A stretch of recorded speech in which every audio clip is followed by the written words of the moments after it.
है तो बहुत उत्तम। कबहु की करी करुणा नर देहि, कभी भगवान करुणा करते हैं तो मानव जीवन मिलता है।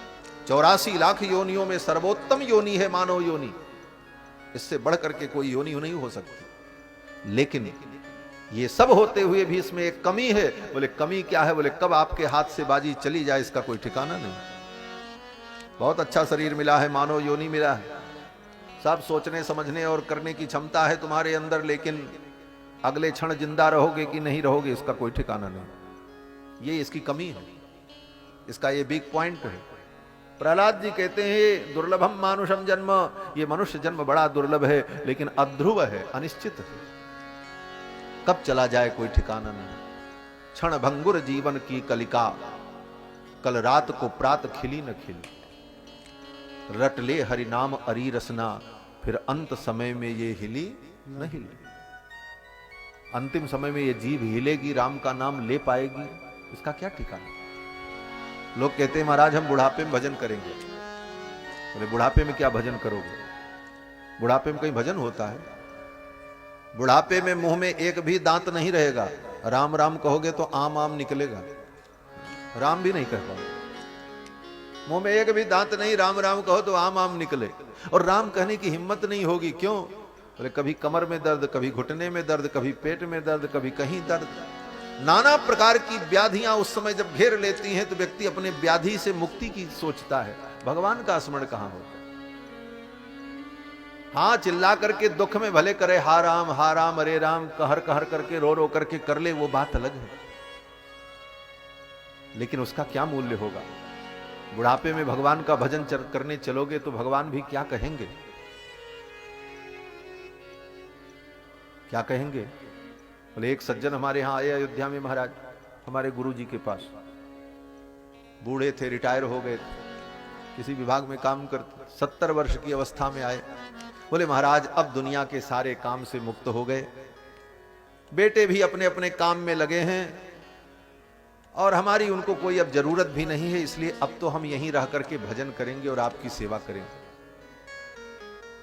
तो महाराज जी ने कहा कि अब तुम क्या सेवा करोगे, तुम हम ही से सेवा करवाओगे, अब तुम सेवा करने लायक रहे कहां। जब सेवा करने लायक थे तब तो तुमने अपनी जवानी, अपना जीवन, अपना धन अपने बेटों को दिया, तो ये बुढ़ापा भी अपने बेटों को जाकर के दो, मेरे सिर पे मत पड़ो। डांट करके भगा दिया। बोले जिसको तुमने अपना जीवन दिया, अपना सर्वस्व दिया, ये बुढ़ापा भी उसी के सिर पे डालो। अब आयो भजन करने, भगवान भी क्या सोचेंगे कि जीवन भर तो सबको दिया और जब किसी ने नहीं पूछा तब मेरी शरण में आया। ये बात अलग है कि भगवान परम कृपालु हैं, भगवान दयालु हैं, कैसे भी उनका भजन करो कल्याण होगा, लेकिन विचार करना क्या ये उचित है? उचित तो ये है कि जन्म से ही, बचपन से ही, जब से संभल जाए उसी समय से भगवान की भक्ति में लग जाए। कौमार आचरेत प्राज्ञो धर्मान भागवतानि, दुर्लभम मानुषम जन्म ततप्यद्रो मर्धदम। प्रहलाद जी ये भी कहते हैं सुखमैन्द्रिकम दैत्या देह योगेन देहिनाम सर्वत्र लभते दैवाद यथा दुःखमयत्नतः, सर्वत्र लभ्यते दैवाद यथा दुःखमयत्नतः। प्रहलाद जी कहते हैं हे असुर बालकों, सुख प्राप्त करने के लिए भी बहुत परेशान नहीं होना चाहिए। क्यों? प्रहलाद जी कहते हैं इंद्रियों से जो सुख मिलता है, संसार का जो सुख है, भोग है, इसके लिए भी प्रयास करने की कोई जरूरत नहीं। क्यों? बोले यह भी प्रारब्ध से तुम्हें मिलेगा। किस प्रकार से? बोले यथा दुःखमयत्नतः। ये बड़ा सुंदर तर्क है प्रहलाद जी का, इस तर्क पर आप भी विचार करना। यथा दुःखमयत्नतः, कोई भी संसार का व्यक्ति, अज्ञानी से अज्ञानी व्यक्ति, दुख प्राप्त करने के लिए कोई यत्न नहीं करता, कोई प्रयास नहीं करता। आप दुख प्राप्त करने के लिए कभी कोई प्रयास नहीं करते। दुख प्राप्त करने के लिए आप पैसा नहीं खर्चा करते। दुख प्राप्त करने के लिए आप किसी से निवेदन नहीं करते। दुख प्राप्त करने के लिए आप कोई संसाधन एकत्रित नहीं करते। यहां तक कि दुख प्राप्त करने के लिए आप भगवान से प्रार्थना भी नहीं करते कि हे प्रभु आप मुझे दुख दे दो। कोई करता है? नहीं करता। दुख के लिए आप कोई साधन नहीं करते हैं, फिर भी दुख आपके जीवन में आता है। आयत्नतः, बिना यत्न किए आता है। उसी प्रकार से बिना यत्न किए सुख भी आएगा, तय है। कैसे आएगा? प्रहलाद जी कहते हैं, देह योगेन देहिनाम सर्वत्र लभ्यते दैवात। दैवात माने प्रारब्ध के द्वारा। तुम्हारे प्रारब्ध में जितना सुख लिखा है और जितना दुख लिखा है, वो सुख दुख दोनों आएंगे। समय आने पर सुख आ जाएगा, समय आने पर दुख आ जाएगा। आप चाहे कितना भी प्रयास करो और कुछ ना करो, फिर भी वो आएगा। एक पंडित जी थे, लक्ष्मी जी की आराधना की कि हमें धन प्राप्त हो, बेटी का ब्याह करना है।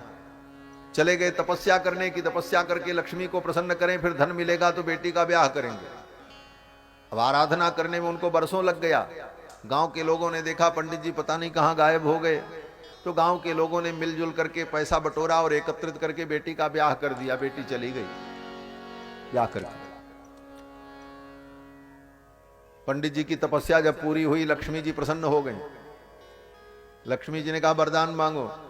पंडित जी ने कहा मैं अपनी बेटी के विवाह के लिए, धन प्राप्ति के लिए आपकी उपासना कर रहा था, तो आप इतना धन दे दो कि मेरी बेटी का विवाह हो जाए। लक्ष्मी जी तो भगवती हैं। भगवती महालक्ष्मी ने कहा विप्र, जिस बेटी के विवाह के लिए तुमने तप किया उसका विवाह तो हो गया, वो तो अपने घर चली गई, कुछ और मांग लो। तो पंडित जी ने कहा अब हमें कुछ नहीं चाहिए, बेटी के विवाह के लिए ही चिंता थी, वो बेटी का विवाह हो गया, अब मुझे कुछ नहीं चाहिए। लक्ष्मी जी ने कहा तुमने कर्म किया है, इस कर्म का फल तो तुम्हें लेना ही पड़ेगा। तुमने आराधना की है तो इसका भोग तुम्हें भोगना पड़ेगा। पंडित जी ने कहा हम नहीं लेंगे। लक्ष्मी ने कहा इसका फल तो तुम्हें भोगना पड़ेगा, तुम्हारे विधान में। पंडित जी ने कहा क्या भोग है इसका? बोले इसका भोग यही है कि 1 वर्ष तक तुमको राजा बनकर के राज सुख भोगना है। पंडित जी ने सोचा ये लक्ष्मी जी भी क्या बोलती हैं, 1 वर्ष तक राजा बनकर के राज सुख, मेरे जैसे दरिद्र को कौन राजा बनाएगा, कहां मैं राजा बनने जा रहा हूं, ये तो कल्पना से परे की बात है। लक्ष्मी जी तो अंतर्ध्यान हो गई। पंडित जी चल पड़े, लेकिन पंडित जी विद्वान थे, वेद पढ़ा था उन्होंने। हिरण्यवर्णाम हरणीम सुवर्ण रजतस्रजाम चंद्राम हिरण्यमयीम लक्ष्मीम जात वेदो मावह। लक्ष्मी की महिमा को उन्होंने जाना था। पंडित जी ने सोचा लक्ष्मी की बात झूठी तो नहीं हो सकती, वो भगवती हैं, उनकी वाणी मिथ्या नहीं हो सकती। अब 1 वर्ष के लिए हमको राजा बनना पड़ेगा, राजा बनकर के मैं राज सुख भोगूंगा, हमारा ब्राह्मण धर्म नष्ट हो जाएगा। हमारा जीवन तो तपस्या के लिए है, ब्राह्मण का जीवन तपोमय होना चाहिए, मैं क्या करूं? तो पंडित जी ने सोचा इससे अच्छा है कि मैं मर जाऊं। हाँ, मर जाऊंगा तो राजा बनने से बच जाऊंगा। अब देखो बुद्धि और प्रारब्ध अपना काम करता है। पंडित जी ने सोचा हम मर जाएं तो इस प्रारब्ध से बच जाएंगे, राजा नहीं बनना पड़ेगा। अपने से मरते हैं जाकर के तो आत्महत्या का पाप लगेगा, कोई मार दे तो ऐसे ही बिना कारण कोई किसी को क्यों मार देगा। तो पंडित जी को बुद्धि सूझी, बोले चलें राजा के यहां और चल करके राजा का अपमान करें, राजा के साथ ऐसा व्यवहार करें कि राजा क्रोध में आकर के हमें मृत्यु दंड सुना दे। तो राजा के द्वारा जिस किसी को दंड मिलता है तो उसकी अकाल मृत्यु नहीं मानी जाती, तो मैं अकाल मृत्यु से भी बच जाऊंगा।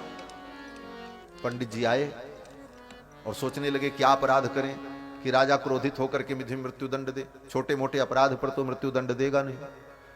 तो पंडित जी को बुद्धि आई, सभा में पहुंचे, राजा दरबार में बैठा था, अपने सिंहासन पर दरबार लगा था। पंडित जी ने अपना जूता उतारा और खींच करके मारा राजा को, एक जूता मारा। राजा ने, पंडित जी ने सोचा कि इतने के बाद तो अब मृत्यु दंड तय है, इससे बड़ा तो काम कोई कुछ हो नहीं सकता, इतना बड़ा अपमान राजा का कौन कर सकता है।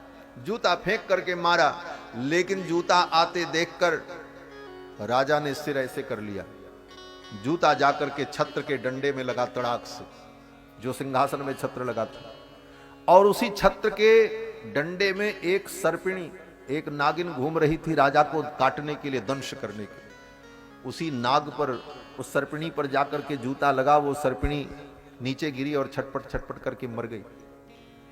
राजा ने देखा, सेवकों ने पकड़ लिया पंडित जी को, तब तक देखा सांप मरा पड़ा है, जूता पड़ा। लोगों ने कहा पकड़ो पकड़ो, इस ब्राह्मण ने अपराध किया। पकड़ करके पंडित जी लाए गए उसी समय कुल पुरोहित को बुलाया गया।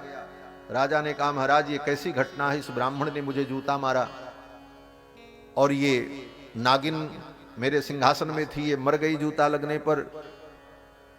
तो जो कुल पुरोहित थे उन्होंने राजा की कुंडली निकाली और कुंडली पढ़ करके कहा राजन आज आपका काल सर्प योग था, आज काल सर्प योग के कारण आपकी मृत्यु संभव थी, आपकी मृत्यु हो जाती, लेकिन इस ब्राह्मण की कृपा से आप बच गए, इस ब्राह्मण के आशीर्वाद से आप बच गए। इसने जूता मारा और वो नागिन मर गई, आपका काल सर्प योग दूर हो गया। राजा चरणों में गिर पड़ा, बोले महाराज आपने तो मेरे जीवन को बचा लिया, अब तो आप ही इस गद्दी पर बैठो। जबरदस्ती पकड़ करके बैठा दिया अपने सिंहासन पर। महाराज आप सिंहासन पर बैठो, हम आपकी सेवा करेंगे। ब्राह्मण ने कहा नहीं नहीं महाराज हमको फांसी सुनाओ, हम मरना चाहते हैं। राजा ने कहा रे रे ऐसा कैसे हो सकता, आपने मेरे जीवन को बचाया है और मैं आपको फांसी सुनाऊं, ये तो हो नहीं सकता। आप मेरे गद्दी पर बैठो, मैं आपकी सेवा करूंगा, आप ब्राह्मण हो, आचार्य हो। अब तो राजा की ऐसी श्रद्धा उमड़ी, महाराज चरणों में लौट गया। और ब्राह्मण तो ऐसा प्राणी है इस पृथ्वी का कि थोड़ी सी कोई श्रद्धा प्रकट कर दे और सम्मान कर दे तो ब्राह्मण रीझ जाता है, उसके पास और कुछ नहीं। ब्राह्मण केवल सम्मान का भूखा है और श्रद्धा का भूखा है और उसे कुछ नहीं चाहिए। अगर कोई झूठी भी श्रद्धा दिखा दे तो उसके ऊपर वो कृपा कर देता है, भले उससे उसका नुकसान हो जाए। यही ब्राह्मण का धर्म है। तो ब्राह्मण को दया आ गई। ब्राह्मण ने कहा जब इतनी सेवा ये करने को तैयार है मैं इसको क्या कहूं।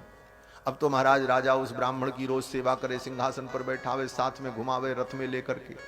धीरे धीरे राज सुख भोगते भोगते बड़ा मजा आने लगा पंडित जी को, भूल गए सब पुरानी बातें। 1 साल तक राज सुख भोगा। राजा शिकार खेलने जाए तो इनको ले से साथ में लेकर के जाए, आप चलो, साथ में जाते। जंगल में वस्त्रावास लगा, दोनों के पलंग अगल बगल ही लगते थे, इधर राजा इधर महाराज पंडित जी दोनों लोग। रात में जंगल में वस्त्रावास लगा था, शिविर लगा था, वहीं पर विश्राम कर रहे थे। सैनिक लोग चारों तरफ लगे थे।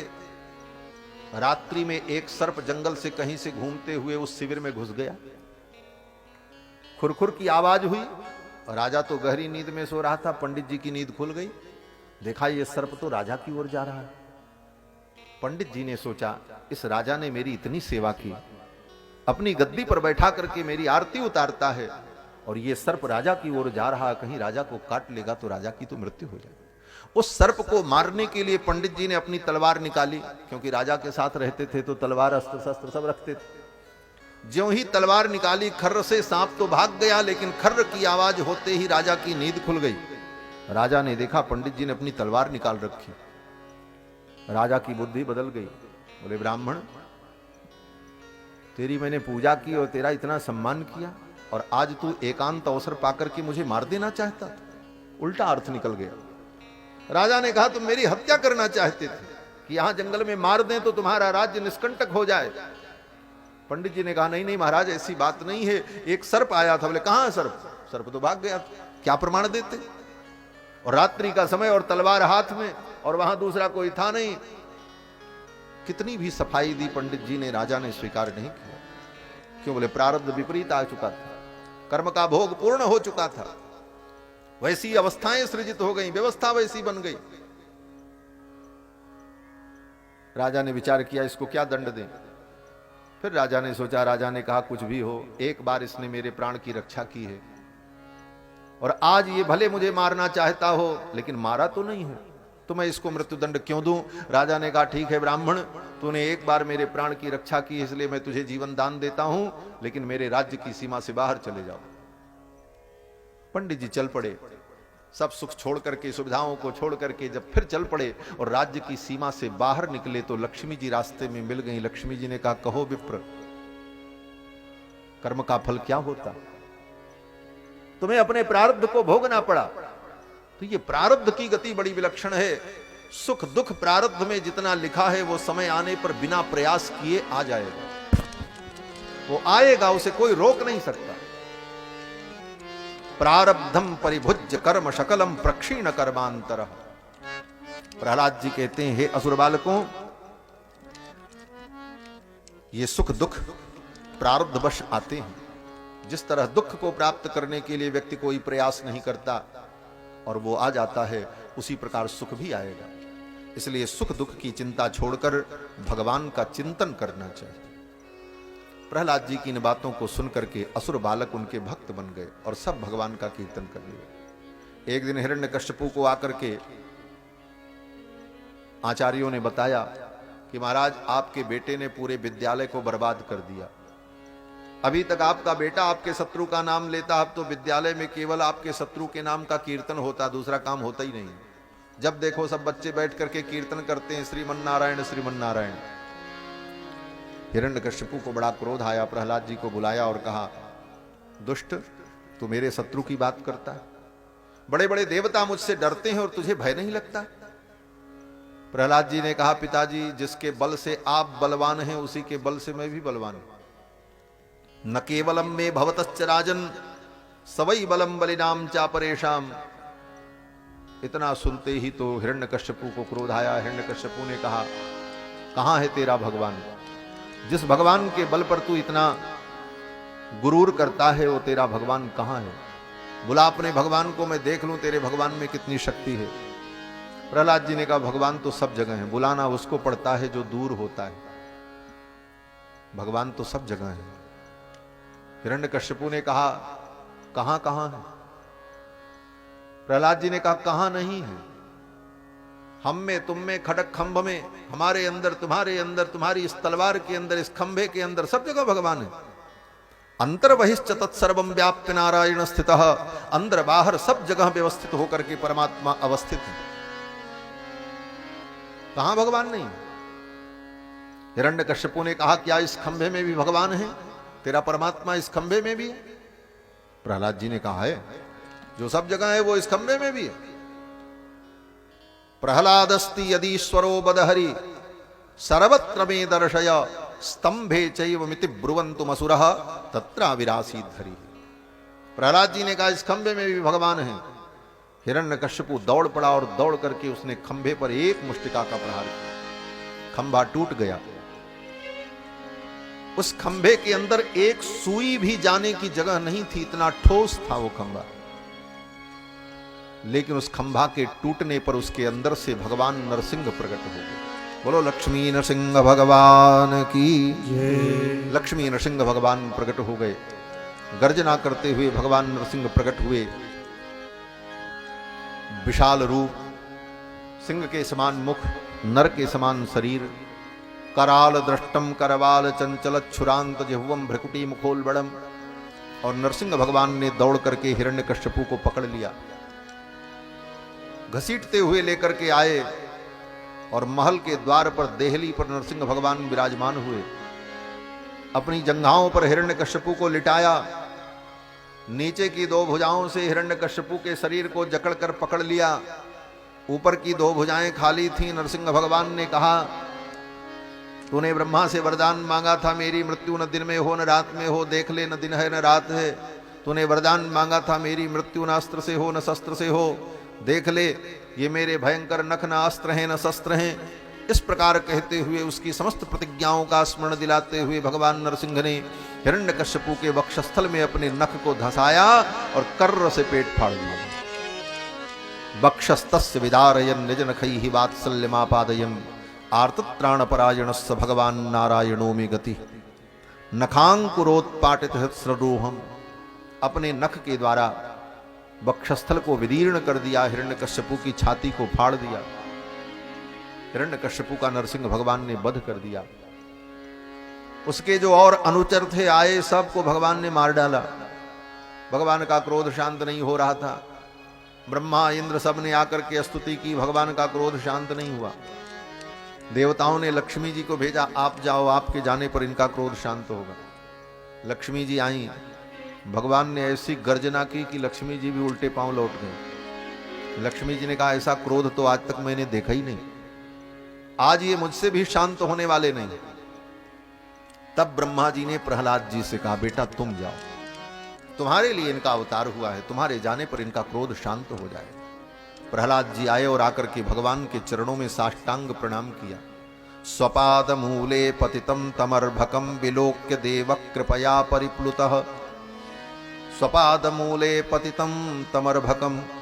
अपने चरण कमल में साष्टांग प्रणाम करते हुए प्रहलाद को देखकर भगवान का क्रोध शांत हो गया। विलोक्य देवः कृपया परिप्लुतः, कृपा के सागर में भगवान डूब गए और प्रहलाद को उठा करके भगवान ने अपनी गोद में बैठा लिया।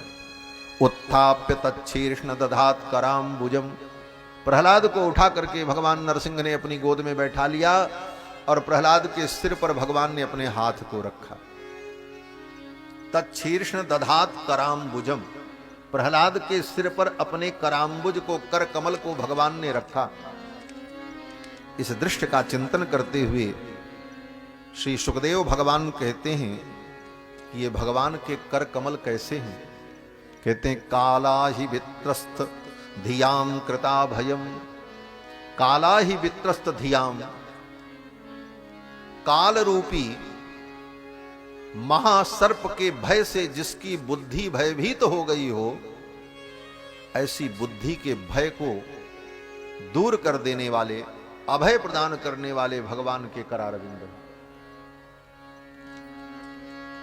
काला ही वित्रस्त धियाम कृता भयम, भगवान ने अपने कर कमल को प्रहलाद के मस्तक पर रखा। शीतल सुखद छाह जेहि करके मेटत शाप ताप माया, तुलसीदास जी महाराज वर्णन करते हैं। ये भगवान के कर कमल का वैशिष्ट है, विशेषता है। प्रहलाद जी ने भगवान के चरणों में साष्टांग प्रणाम किया, बड़ी सुंदर स्तुति की। भगवान बड़े प्रसन्न हुए। भगवान ने कहा प्रहलाद मुझे आने में देर हो गई हो तो क्षमा कर देना। भगवान ने कभी किसी भक्त से क्षमा नहीं मांगी है, भक्त ही भगवान से क्षमा याचना करते हैं, लेकिन प्रहलाद जी ऐसे भक्त हैं जिनसे भगवान ने क्षमा मांगी। भगवान ने कहा प्रहलाद कहां तुम्हारी ये छोटी अवस्था, 5 वर्ष की अवस्था, कहां इस दुष्ट की दारुण यातनाएं, लेकिन तुम्हारे आर्त वचन को सुनकर मैं दौड़ता हुआ आया हूं।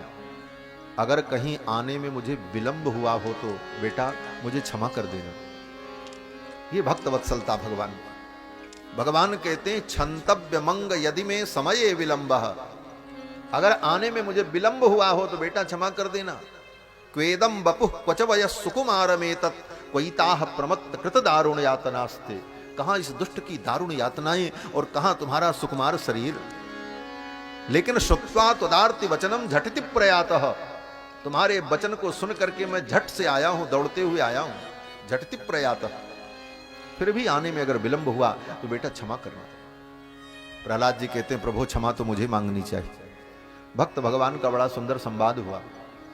भगवान ने कहा वरदान मांगो, मैं तुम्हारे ऊपर प्रसन्न हूं, वरदान मांगो। कहो तो मैं तुमको ब्रह्मा बना दूं, शंकर बना दूं, ब्रह्मत्वम वा शिवत्वम वा विष्णुत्वम वापि दीयते, कहो तो मैं तुमको ब्रह्मा बना दूं, शंकर बना दूं, इंद्र बना दूं, जो कहो। भगवान तो सर्वसमर्थ हैं, उनके लिए असंभव क्या। बोले ब्रह्मा बनाने के लिए पहले वाले ब्रह्मा को हटाना पड़ेगा। बोले हटाना नहीं पड़ेगा। क्यों?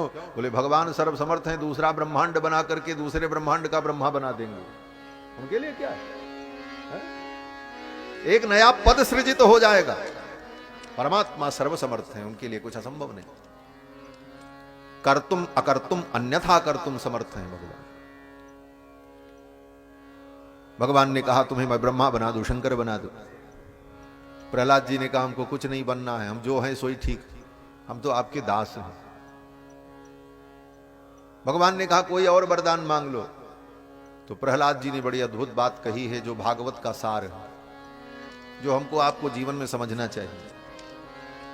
प्रहलाद जी कहते हैं प्रभु जो भक्त आपसे कुछ मांगता है वो आपका भक्त होता ही नहीं है। खारिज कर दिया पूरे प्रसंग को। प्रहलाद जी कहते हैं जो भक्त आपसे कुछ मांगता है वो आपका भक्त नहीं होता। तो भगवान ने कहा क्या होता है? प्रहलाद जी ने कहा वो बनिया होता है। यस्त आशीष आशास्ते न सभृत्य सवई बणिक, वो भृत्य नहीं है, वो आपका दास नहीं है, वो आपका भक्त नहीं है, वो बनिया है, बणिक है। क्यों? बोले बनिया जैसे व्यापार करता है, माल लेता है, पैसा देता है, पैसा लेता है, माल देता है, उसी प्रकार जो आपकी भक्ति करे और भक्ति के बदले में आपसे कुछ मांग ले, वो आपका भक्त है ही नहीं है, वो तो बनिया है, वो आपसे व्यापार कर रहा है। भगवान व्यापार की वस्तु नहीं है, भगवान प्यार की वस्तु है।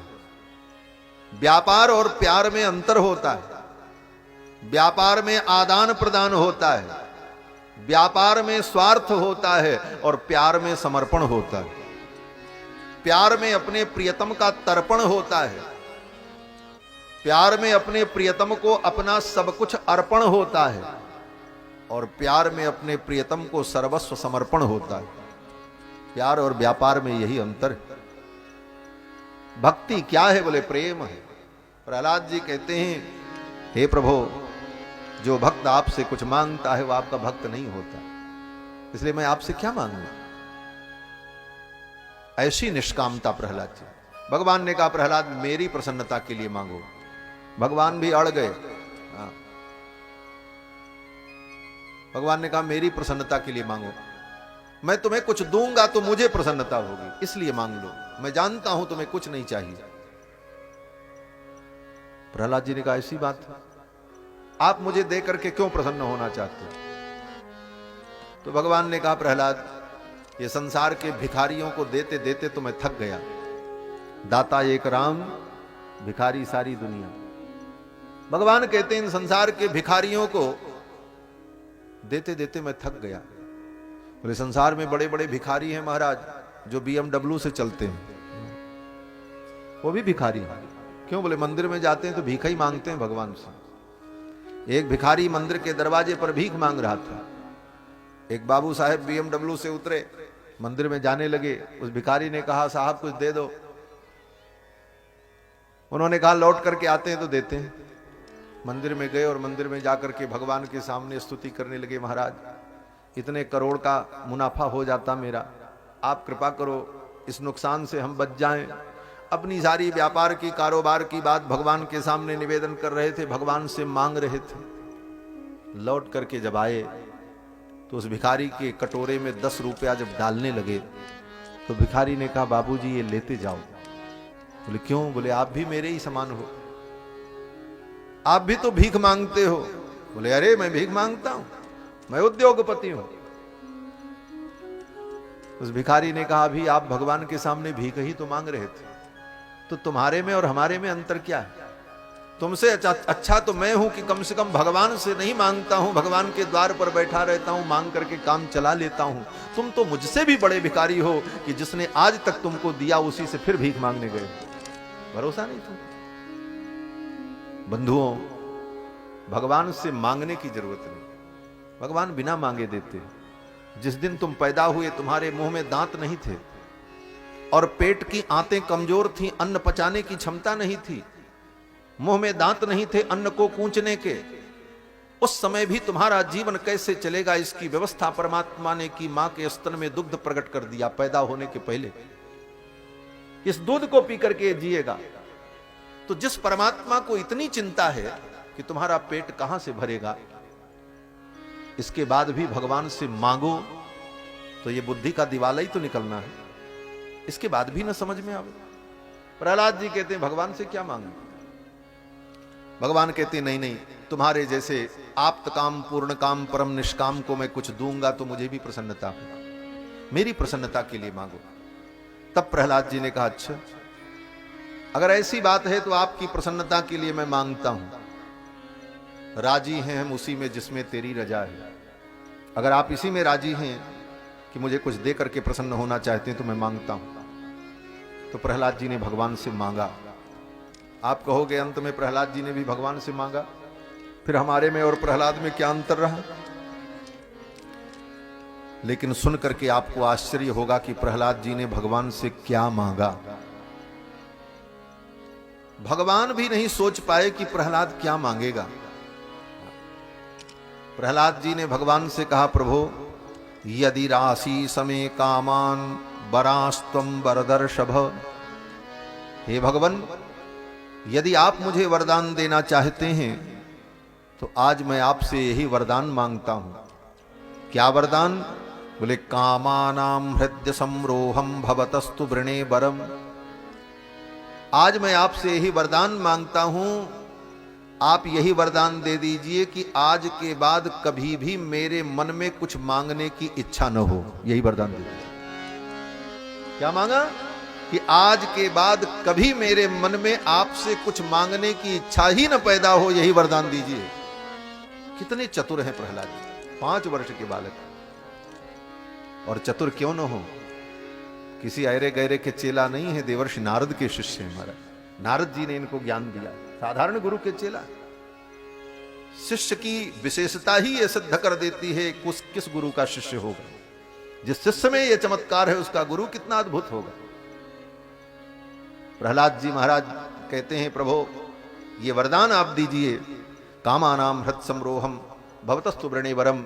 मैं यही वरदान चाहता हूं कि मेरी कामनाओं का सदा सदा के लिए अंत हो जाए, कभी मेरे मन में कुछ मांगने की इच्छा ही ना।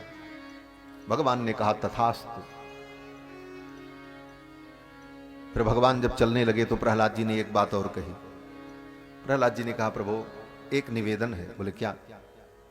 प्रहलाद जी ने कहा, मेरे पिता ने आपको बहुत गालियां दी, अपशब्द कहे, मेरे पिता को आप क्षमा कर देना, मेरे पिता का कल्याण हो मैं चाहता हूं। भगवान रो पड़े, नरसिंह भगवान। नरसिंह भगवान की आंखों से अश्रु आ गए। धन्य है प्रहलाद तू, इसी को भक्त कहते हैं। भगवान का भक्त कौन? बोले जो अपने शत्रु के भी कल्याण की कामना करे, वही भगवान का भक्त है। जिसके दिमाग में शत्रु और मित्र के भाव अभी बचे हैं, इसका मतलब अभी उसकी भगवान की भक्ति पूरी नहीं है। जो भगवान के परम भक्त होते हैं वो किसी को अपना शत्रु मानते ही नहीं।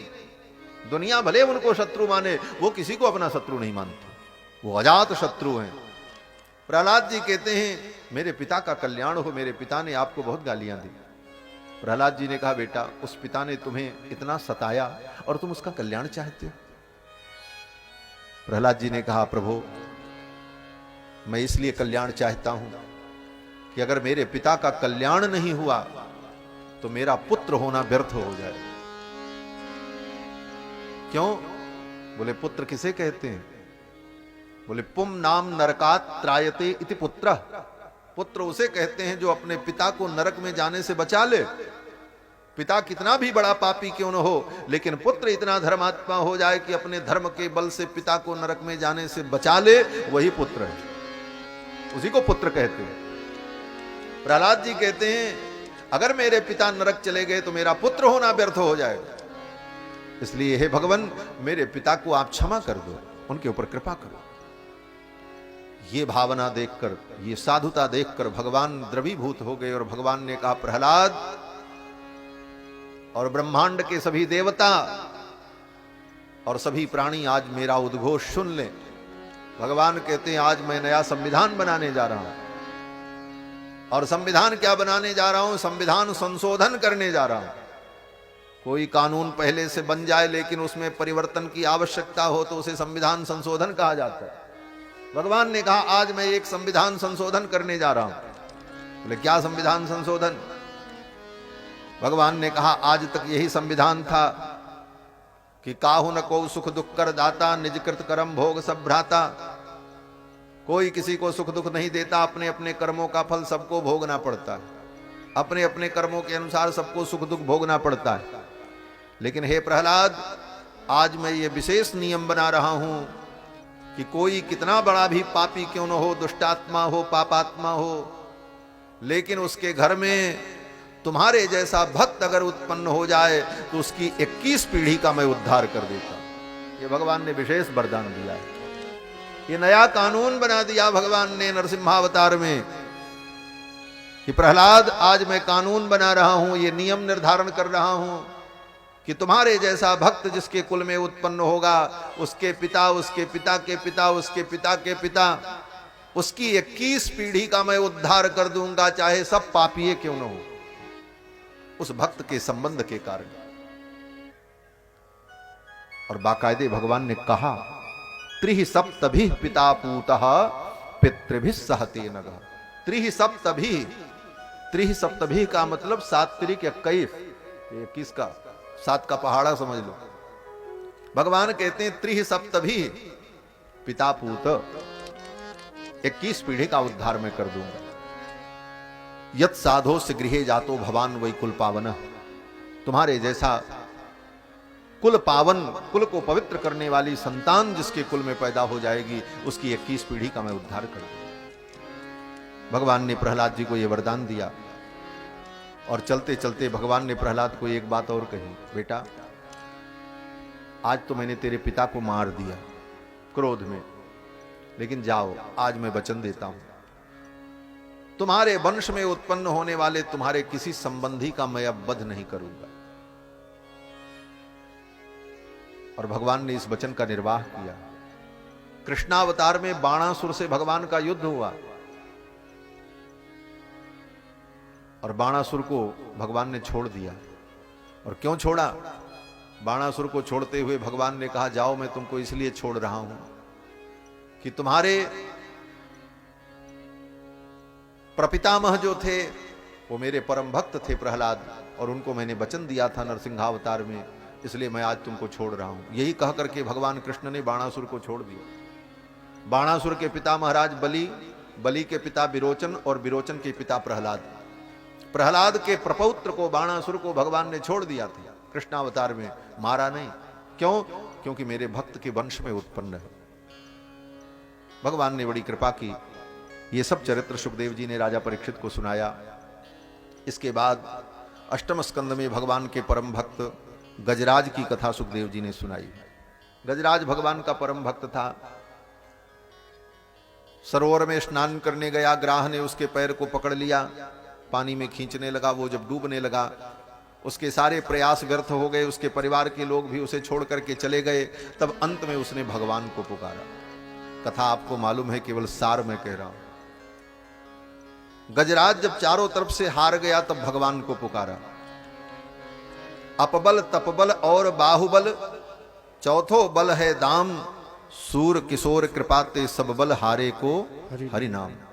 जब व्यक्ति हारता है तब हरि का स्मरण करता है। गजराज भी जब चारों तरफ से हार गया तब भगवान हरि का स्मरण किया। ये भागवत में गजेंद्र की कथा है, गजेंद्र मोक्ष की। इस कथा का सार यही है कि गजराज ने भगवान की स्तुति तो की, 28 श्लोकों में गजराज ने भगवान की स्तुति की, लेकिन गजराज ने कहीं भगवान का नाम नहीं लिया। 28 श्लोक में गजराज ने स्तुति की है, इसका नाम गजेंद्र मोक्ष है, और कहीं गजराज ने भगवान का नाम नहीं लिया। बोले तो स्तुति कैसी हुई? बोले गोलमाल, गोलमाल स्तुति। गजराज कहता है कि यस्मिन इदम यतश्चेदम, यस्मिन इदम, ये संपूर्ण सृष्टि जिस परमात्मा के अंदर है मैं उसको प्रणाम कर रहा हूं। सृष्टि के कण कण में जो विद्यमान है उस परमात्मा को मैं प्रणाम कर रहा हूं। ये संपूर्ण सृष्टि जिससे उत्पन्न हुई मैं उसको प्रणाम कर रहा हूं। इस प्रकार गजराज भगवान की स्तुति कर रहा था, लेकिन कहीं नाम नहीं लिया। कृष्ण, गोविंद, हरि, राम, नरसिंह, विष्णु, नारायण, कोई नाम नहीं लिया। पूरी स्तुति हो गई। सुखदेव जी कहते हैं, एवं गजेंद्र मुपवर्णित निर्विशेषम, निर्विशेष रूप से गजराज ने भगवान की स्तुति की, किसी विशेषण का प्रयोग नहीं किया। ब्रह्मादिक देवता स्तुति सुन रहे थे, लेकिन कोई उसकी रक्षा के लिए नहीं आए। ग्राह उसके पैर को पकड़ करके पानी में खींच रहा था, कोई नहीं आया। ब्रह्मा भी स्तुति सुन रहे थे, इंद्र भी सुन रहे थे, ये लोग क्यों नहीं आए? सुखदेव जी ने बड़ा सुंदर व्यंग किया है इन देवताओं के ऊपर। सुखदेव जी कहते हैं कि ब्रह्मादयो विविध लिंग विधाभिमाना, ये ब्रह्मादिक देवता अपने अपने अभिमान में बैठे थे। ब्रह्मा सोच रहे थे मैं तो सृष्टि करता हूं, इंद्र सोच रहे थे मैं तो देवताओं का राजा हूं, ये मुझे बुलावे तब हम जाएं, हमारा प्रोटोकॉल है, ऐसे ही थोड़ी चले जाएंगे। उस प्रोटोकॉल को ये फॉलो करेगा तब हम जाएंगे, नहीं तो कैसे जा सकते हैं। इस अपने गर्भ में वे देवता अपने अपने स्थान पर बैठे रहे। लेकिन महान तो वो होता है जो सारे नियमों को तोड़कर आतुर की रक्षा करता है, दुखी की रक्षा करता है, उसके दुख की निवृत्ति करता है। महान तो वो, इसीलिए महान भगवान है। अणोरणीयान महतो महीयान। ब्रह्मा नहीं आए, शंकर नहीं आए, इंद्र नहीं आए, वरुण नहीं आए, कुबेर नहीं आए, सब बैठे रहे। सुखदेव जी ने एक ही पंक्ति में कह दिया, ब्रह्मादयो, ब्रह्म आदि, आदि में सब आ गए जितने देवता थे। ब्रह्मादयो विविध लिंग विदाभिमाना, अपने अपने चिन्ह के अभिमान में, मैं इंद्र हूं, मैं वरुण हूं, मैं कुबेर हूं, मैं अमुक लोक का स्वामी हूं, अपने अपने चिन्ह को लगा करके बैठे रहे। विविध लिंग विदाभिमाना, लिंग माने चिन्ह। क्या चिन्ह? बोले जैसे सब अधिकारी के अलग अलग चिन्ह होते हैं, डबल स्टार, बैत, बल्ला, सब होता है, तो ऐसे सबके अपने अपने चिन्ह जो थे पद के अनुसार, उसी के अभिमान में वे देवता बैठे रहे और गजराज की रक्षा के लिए नहीं आए। आया कौन? बोले भगवान आ गए, जबकि भगवान का नाम भी उसने नहीं लिया था। छंदोमयेन गरुणेन समुह्यमान, अपने वेदमय गरुण पर बैठ करके भगवान आकाश मार्ग से आ रहे हैं, क्योंकि जिन बातों को गजराज कह रहा था वो विशेषता तो केवल भगवान में थी। अखिल कोटि ब्रह्मांड नायक भगवान हैं, नारायण, भगवान श्री राम, भगवान कृष्ण। अखिल कोटि ब्रह्मांड नायक इंद्र नहीं है, अखिल कोटि ब्रह्मांड नायक वरुण नहीं है, ये सब देवता हैं। इनका एक सीमित अधिकार है, एक निश्चित सीमा है, और सर्वेश्वर तो भगवान है। इसलिए सर्वेश्वर परमात्मा आए अपने गरुण पर बैठकर।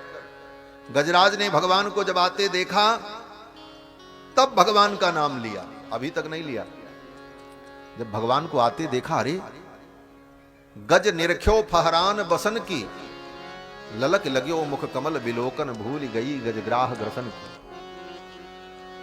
गरुड़ पर बैठकर भगवान आ रहे थे, इतने वेग से आ रहे थे कि भगवान का पीतांबर आकाश में लहरा रहा था। भगवान की अलकावली वायु के वेग से हल्लोरित हो रही थी, गले की बनमाला हिल रही थी, और बड़े वेग से भगवान गरुड़ पर बैठ करके नीले आकाश में, नीले गगन में आ रहे हैं।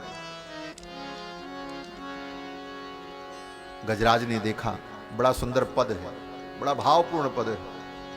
गज निरख्यो फहरान बसन की, गज निरख्यो फहरान बसन की, ललकी लग्यो मुख कमल बिलोकन, ललकी लग्यो मुख कमल बिलोकन, भूल गई गजराज ग्रसन की, भूल गई गजराज ग्रसन की। गज निरख्यो फहरान बसन की, गज निरख्यो फहरान बसन की, कुंडल कच फहरात बदन पर, कुंडल कच फहरात बदन पर, दामिनी सी मृदु मंद हसन की, दामिनी सी मृदु मंद हसन की।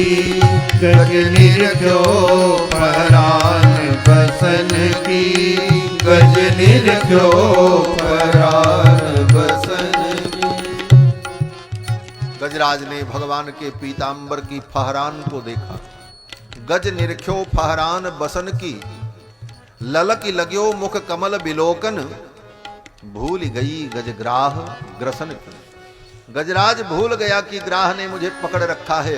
भगवान के मुखमंडल को देख करके सुध बुध भूल गया।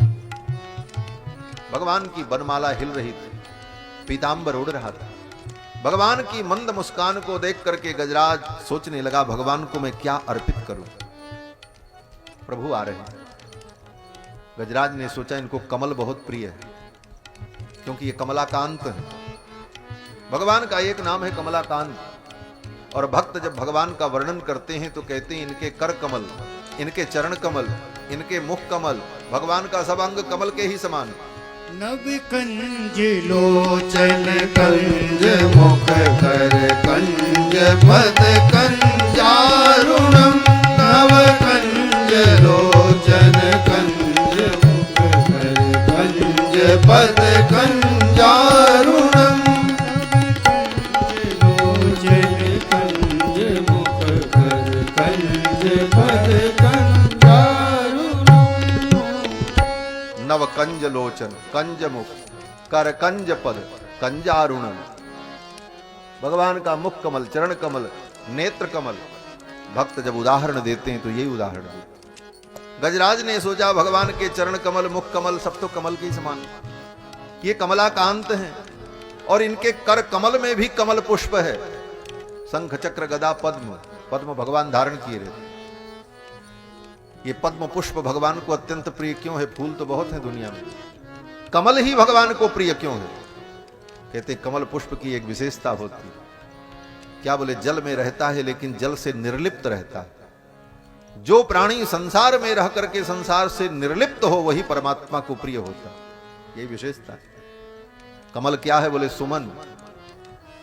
सुमन माने पुष्प। कमल क्या है? बोले सुमन। और सुमन माने सुंदर मन। और सुंदर मन क्या है? बोले जो मन संसार में लिप्त न हो, संसार में रह करके भी हमारा मन संसार में लिप्त न हो, भगवान में लगा हो, इसी मन का नाम सुमन है। ऐसा सुमन, ऐसा कमल पुष्प भगवान को प्रिय है। इसलिए भगवान कमल को सदा अपने हाथ में पकड़े रहते हैं, उसे छोड़ते नहीं।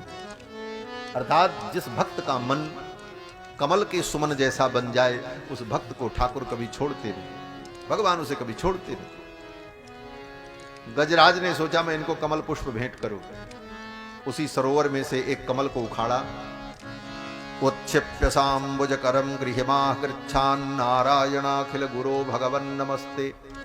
अब भगवान का नाम लिया नारायण, क्योंकि अब भगवान सामने आ गए, अभी तक नाम नहीं लिया था। कमल पुष्प भगवान को अर्पित किया। एक हाथ से भगवान ने गजराज के समर्पित कमल पुष्प को स्वीकार किया, दूसरे हाथ से भगवान ने गजराज की सूंड को पकड़ा और ग्राह के सहित निकाल करके बाहर रख दिया। ग्राह भी वो पैर पकड़े हुए लटका हुआ निकल करके बाहर आ गया। गज को निकाला, साथ में ग्राह को भी निकाल लिया। और फिर भगवान ने अपने सुदर्शन चक्र के द्वारा ग्राह के मस्तक को काट दिया और गजराज को भगवान अपने साथ लेकर के वैकुंठ चले। गजराज को लेकर के जब भगवान वैकुंठ पहुंचे तो भगवान देखते क्या है, द्वार पर एक नया द्वारपाल खड़ा था, एक नया सेवक वैकुंठ में। भगवान ने लक्ष्मी जी से पूछा, देवी ये नया सेवक कौन आया? लक्ष्मी जी ने कहा, प्रभु जिसका आप उद्धार करने गए थे वही तो है। भगवान ने कहा, जिसका उद्धार मैंने किया है उसको तो मैं अपने साथ लेकर के आया हूं, ये कौन आ गया?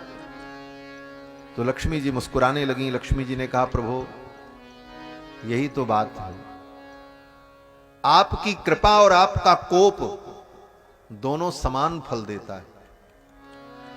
भगवान जिस पे कृपा करते हैं उसको भी वैकुंठ देते हैं, और भगवान जिस पर क्रोध करते हैं उसको भी वैकुंठ मिलता है। क्रोधोपि देवस्य वरेण तुल्यः, भगवान का क्रोध भी वरदान के समान होता है। यो जो हताश चक्रधरेण राजन त्रैलोक्यनाथेन जनार्दनेन, भगवान जनार्दन के चक्र से जो मारा जाता है, भगवान के क्रोध का जो पात्र बनता है, वो भी वैकुंठ प्राप्त कर लेता है। यही विशेषता है। इसीलिए कहते हैं राम जी का भगवान का भजन करो चाहे जैसे, अगर भगवान रीझ गए तब भी तुम्हारा कल्याण होगा, और भगवान नहीं रीझे तुम्हारे ऊपर खींच गए बोले तब भी कल्याण हो जाए। रीझ भी गए तो कल्याण होगा, खींच भी गए तो कल्याण होगा। इसलिए क्या चिंता, भगवान का भजन करना चाहिए। लक्ष्मी जी ने कहा, महाराज जो आपकी भक्ति करता है उसको मुक्ति मिलेगी कि नहीं मिलेगी, इसमें तो देर हो सकती है, लेकिन जो आपके भक्तों का आश्रय ले लेता है उसका कल्याण निश्चित है। भगवान ने कहा, क्यों? लक्ष्मी जी ने कहा, यह गजराज आपका भक्त है और इस ग्राह ने आपके भक्त के चरण को पकड़ा था, आपके भक्त के चरणों का आश्रय लिया था, इसलिए इसको मुक्ति पहले मिल गई और गजराज को तो बाद में मिली। भगवान के भक्तों का जो आश्रय लेता है वह भी मुक्त हो जाता है। गजराज के ऊपर भगवान ने कृपा की। फिर अष्टम स्कंद में ही समुद्र मंथन की कथा सुनाई है। समुद्र मंथन में भगवान का कच्छपा अवतार हुआ। मंदराचल पर्वत को भगवान ने अपनी पीठ पर धारण किया, तब समुद्र मंथन हुआ। और समुद्र मंथन क्यों हुआ, बस केवल इतनी बात हम कहेंगे, क्योंकि कृष्ण जन्म तक पहुंचना है। 7 बज चुके हैं, आज भी लगता है उतना ही समय लगेगा, उससे कम नहीं लगेगा, और हो सकता है ज्यादा भी लगे, क्योंकि कृष्ण भगवान का जन्म तो रात के 12 बजे हुआ था, अभी तो 7 ही बजा। लेकिन आप चिंता मत करो, 12 नहीं बजने देंगे, पहले ही हो जाएगा। तो मैं निवेदन कर रहा था कि समुद्र मंथन की जो कथा सुनाई, समुद्र मंथन क्यों हुआ? कहते हैं समुद्र मंथन अमृत के लिए हुआ। बोले अमृत के लिए समुद्र मंथन नहीं हुआ था। अमृत भी समुद्र मंथन से प्रकट हुआ, लेकिन अमृत के लिए समुद्र मंथन नहीं हुआ था। समुद्र मंथन लक्ष्मी जी के लिए हुआ था। दुर्वासा जी ने इंद्र को शाप दे दिया था कि तुम्हारा ऐश्वर्य नष्ट हो जाए, तो दुर्वासा के शाप को सत्य करने के लिए लक्ष्मी जी समुद्र में चली गई, क्योंकि लक्ष्मी जी जाएंगी तभी इंद्र का वैभव नष्ट होगा। जब तक लक्ष्मी जी की कृपा दृष्टि रहेगी तब तक सब कुछ चकाचक बना रहेगा। तो दुर्वासा जी के शाप को सत्य करने के लिए लक्ष्मी जी को जाना पड़ा और लक्ष्मी जी समुद्र में चली गई। सारा संसार दुखी हो गया। तब भगवान ने कहा देवताओं से कि समुद्र मंथन करो, लक्ष्मी जी निकलें और उनकी कृपा दृष्टि पड़े तो सब लोग सुखी हो जाएं। देवताओं ने कहा इतने बड़े समुद्र का मंथन कैसे होगा? भगवान ने कहा दैत्यों से दोस्ती कर लो, दोनों मिल करके मंथन करो। देवताओं ने कहा वो मेरे विरोधी हैं, वो वामपंथी हैं, हम दक्षिणपंथी, हमारी विचारधारा अलग है, उनकी विचारधारा अलग है, कैसे मिलेंगे? तो भगवान ने कहा अरयोपि ही संधेयाः सति कार्यार्थ गौरवे। अगर कोई बड़ा काम करना हो और सत्ता का भोग प्राप्त करना हो तो बुद्धिमानी यही है कि अपने विरोधी को भी अपना मित्र बना लेना चाहिए। अरयोपि ही संधेयाः, शत्रु से भी संधि कर लेनी चाहिए। यही राजनीति है। और आज यही बुद्धिमानी होगी कि तुम असुरों से दोस्ती कर लो, तभी तुम्हें सत्ता का सुख मिलेगा। और आज भी यही होता है। एक पार्टी दूसरे पार्टी को चुनाव में गाली देती है, एक दूसरे की आलोचना करते हैं, और जब स्पष्ट बहुमत नहीं आता तो उसको मिलाकर के सरकार बना लेते हैं। यही संसार है। क्यों? सत्ता का भोग। सत्ता के भोग के लिए सब राजनीति के हथकंडे हैं।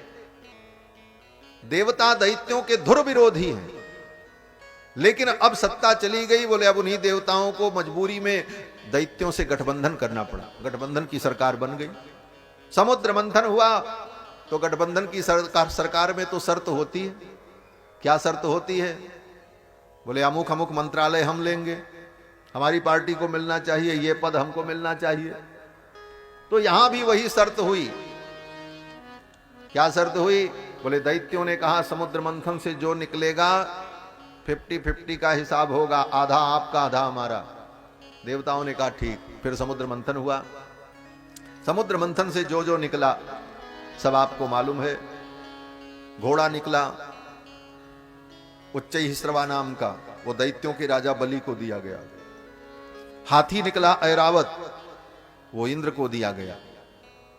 अप्सराएं निकली, बोले अप्सराओं को सार्वजनिक कर दिया गया। समुद्र मंथन से बारूणी मदिरा निकली, दैत्यों को दे दिया गया। कौस्तुभ मणि निकली, कौस्तुभ मणि को भगवान ने धारण किया। और समुद्र मंथन से लक्ष्मी जी का प्रादुर्भाव हुआ। श्रीमद् भागवत महापुराण के 8वें स्कंद के 8वें अध्याय के 8वें श्लोक में लक्ष्मी जी का प्रादुर्भाव होता है। 8 8 8 24 24 माने चतुर्विंशत्यक्षरा गायत्री। 24 अक्षरों वाली जो गायत्री है वह गायत्री भगवती महालक्ष्मी ही। और भगवती महालक्ष्मी का प्रादुर्भाव होता है। भगवती महालक्ष्मी समुद्र मंथन से जब प्रकट हुई, उनकी कृपा दृष्टि पड़ते ही सारा संसार आनंदमय हो गया। फिर सब लोग विचार करने लगे लक्ष्मी हमको मिल जाती, बड़ी सुंदर थी लक्ष्मी। उनको देख करके सब देवता लालायित, ये किसके गले में बरमाला डालेंगे। देवता दैत्य सब पंक्तिबद्ध खड़े। बड़ा सुंदर वर्णन है। लक्ष्मी जी चल पड़ी, सब खड़े हैं, हमारे गले में माला पड़ जाती। सबसे पहले दुर्वासा जी खड़े थे। लक्ष्मी जी ने देखा, लक्ष्मी जी ने सोचा ये अच्छे तो हैं, नूनम तपो, ये तपस्वी तो हैं, लेकिन नमन्यु निर्जयो, इन्होंने अपने क्रोध को नहीं जीता है, इसलिए मैं इनका वर्णन नहीं करूंगा। लक्ष्मी क्रोधी के पास नहीं जाती है। एक पॉइंट। दुर्वासा जी खड़े थे, लक्ष्मी जी ने उनका वर्णन नहीं किया। लक्ष्मी ने कहा ये तपस्वी तो बहुत हैं लेकिन क्रोधी हैं। दुर्वासा का वर्णन नहीं किया, आगे चल पड़े। ज्ञानम क्वचित तच्चन संगवर्जितम। आगे लक्ष्मी जी चली तो देखती हैं कौन? बोले शुक्राचार्य खड़े थे, दैत्यों के गुरु, परम ज्ञानी। शुक्राचार्य जी जैसा ज्ञानी कोई नहीं महाराज। बृहस्पति भी उनके सामने कमजोर हैं। मैं कमजोर क्यों कहूं, लेकिन शास्त्र के आधार पर यही समझ में आता है। शुक्राचार्य जो कौन है, बोले भगवान की विभूति हैं। जब विद्वानों की बात आई कि सबसे बड़ा विद्वान कौन, तो गीता में भगवान श्री कृष्ण कहते हैं कवि नाम उशना कवि ही, विद्वानों में मैं शुक्राचार्य हूं। भगवान ने अपनी विभूति बताई गीता में। वो शुक्राचार्य दैत्यों के गुरु, परम ज्ञानी खड़े थे। लक्ष्मी ने सोचा ज्ञानी तो ये बहुत अच्छे हैं, ज्ञानम क्वचित तच्चन संगवर्जितम, ज्ञानी तो बहुत अच्छे हैं, इनके ज्ञान में कोई कमी नहीं है, लेकिन न संगवर्जितम, इनका संग ठीक नहीं है। ये राक्षसों के साथ रहते हैं, ये कुसंगी हैं, इसलिए इनका वर्ण करना ठीक नहीं। लक्ष्मी आगे बढ़ गई। आप बड़े ज्ञानी हो, लेकिन आपके संगत अच्छी नहीं है, आपके साथ रहने वाले अच्छे नहीं हैं, तो लक्ष्मी आपके पास नहीं आएगी। अब तीसरा बिंदु कहते हैं, लक्ष्मी जी चली तो देखती क्या है, बोले क्वचिन महास्तस्य न काम निर्जयः। आगे चली तो देखती हैं इंद्र खड़े थे। लक्ष्मी जी ने सोचा ये तो महान है, कश्चिन महास, ये स्वर्ग के राजा भी हैं, सुंदर भी हैं, पराक्रमी भी हैं, लेकिन इनमें भी एक कमी है। बोले क्या कमी है, बोले न काम निर्जयः, इन्होंने काम को नहीं जीता है, ये बड़े कामी हैं। इंद्र कितने कामी हैं, बोले स्वर्ग में रहकर उनकी कामनाएं पूर्ण नहीं होती हैं, तो मृत्युलोक में भी आकर के अहिल्या जैसी स्त्री को अपवित्र कर देते हैं। लक्ष्मी ने सोचा ऐसे कामी से विवाह करके मुझे सुख नहीं मिलेगा। लक्ष्मी ने इंद्र को भी छोड़ दिया, आगे बढ़ गए। जिसके जीवन में काम होगा, जिसके जीवन में भोग होगा, जो काम के बंधन में बंधा होगा, कामनाओं से, भोग से जिसकी तृप्ति नहीं होगी, लक्ष्मी उसे छोड़ के चली जाएगी। लक्ष्मी ने इंद्र का वर्ण नहीं किया।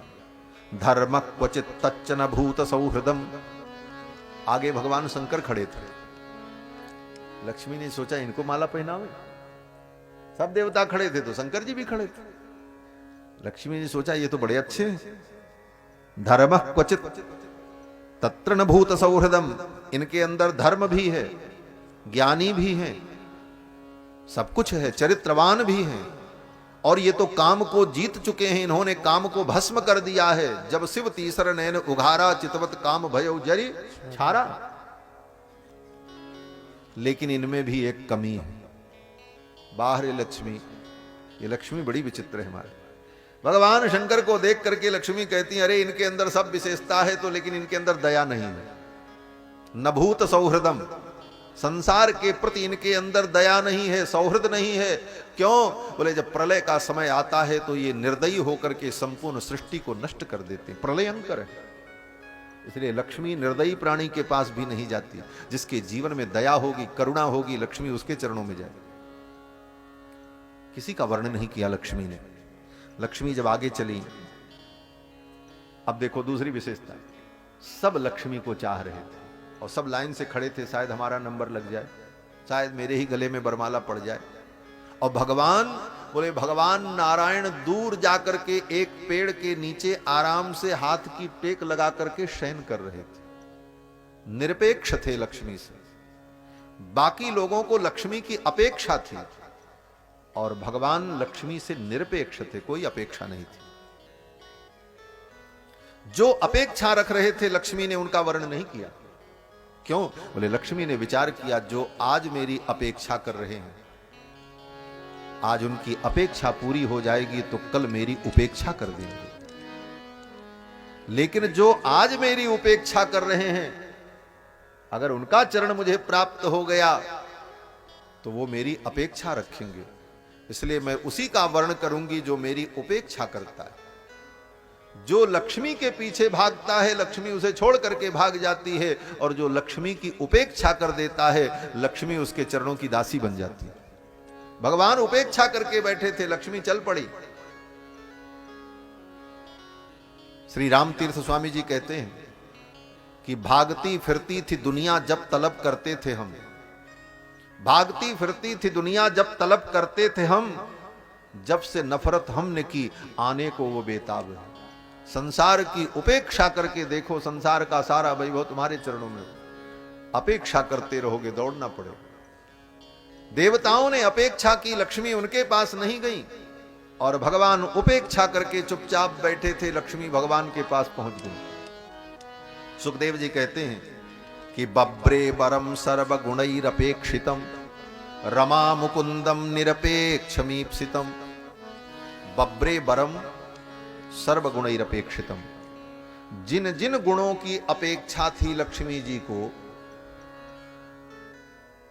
शुक्राचार्य में ज्ञान तो देखा लेकिन संग गड़बड़ था, इंद्र के अंदर सब कुछ था लेकिन काम था, शंकर जी के अंदर सारी विशेषताएं थी लेकिन दया नहीं थी, दुर्वासा जी के अंदर सब कुछ था लेकिन क्रोध था।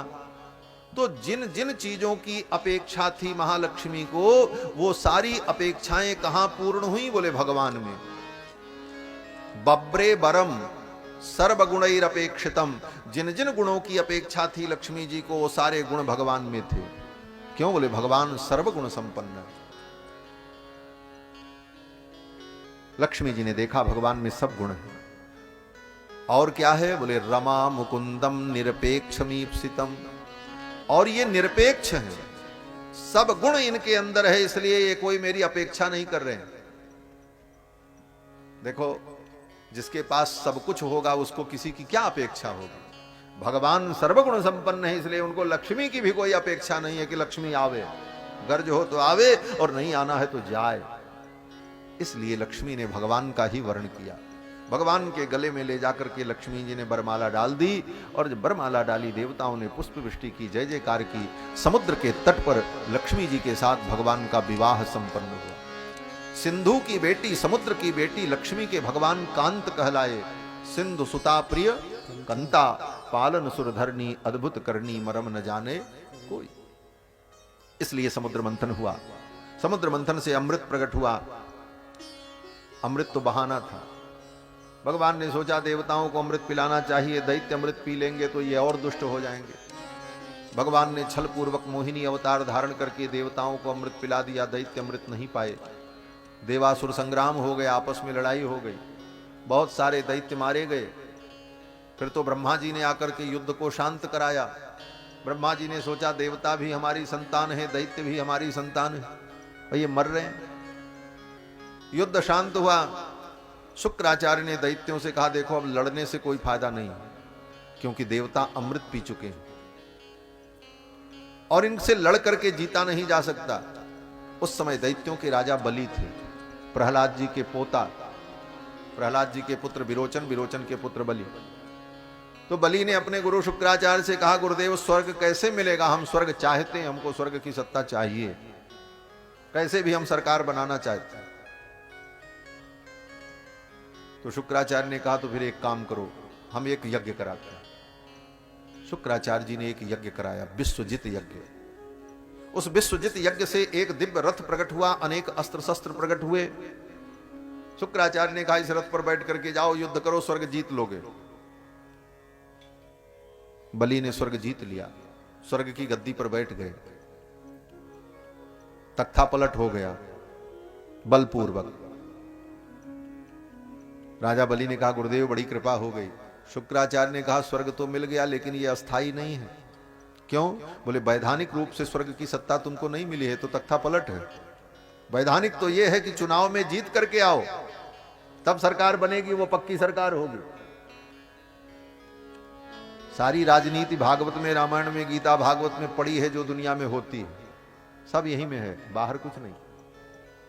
शुक्राचार्य ने कहा कि सत्ता तो तब होगी जब आप वैधानिक रूप से आएंगे। राजा बलि ने कहा क्या करना होगा? शुक्राचार्य ने कहा जो 100 अश्वमेध यज्ञ कर लेता है वही इंद्र बनता है। इंद्र बनने की यही योग्यता है, 100 यज्ञ का बहुमत आपको प्राप्त हो जाए, 100 यज्ञ आपके पूरे हो जाएं अश्वमेध, तो आप शतक्रतु हो जाएंगे। शतक्रतु माने इंद्र, उसी को इंद्र का पद मिलेगा। इंद्र एक पद है, उस इंद्र के पद पर जो वर्धमान बैठे हुए इनका नाम पुरंदर है। इंद्र एक पद है और उस पद पर रहने वाले की उपाधि क्या है? बोले शतक्रतु। 100 यज्ञ जो कर ले अश्वमेध वही इंद्र बनता है।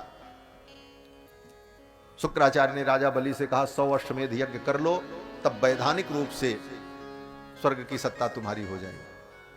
अभी तो केवल कब्जा मिला है, डॉक्यूमेंट्स भी पक्के हो जाएं। तो राजा बलि ने कहा ठीक महाराज आप कराओ।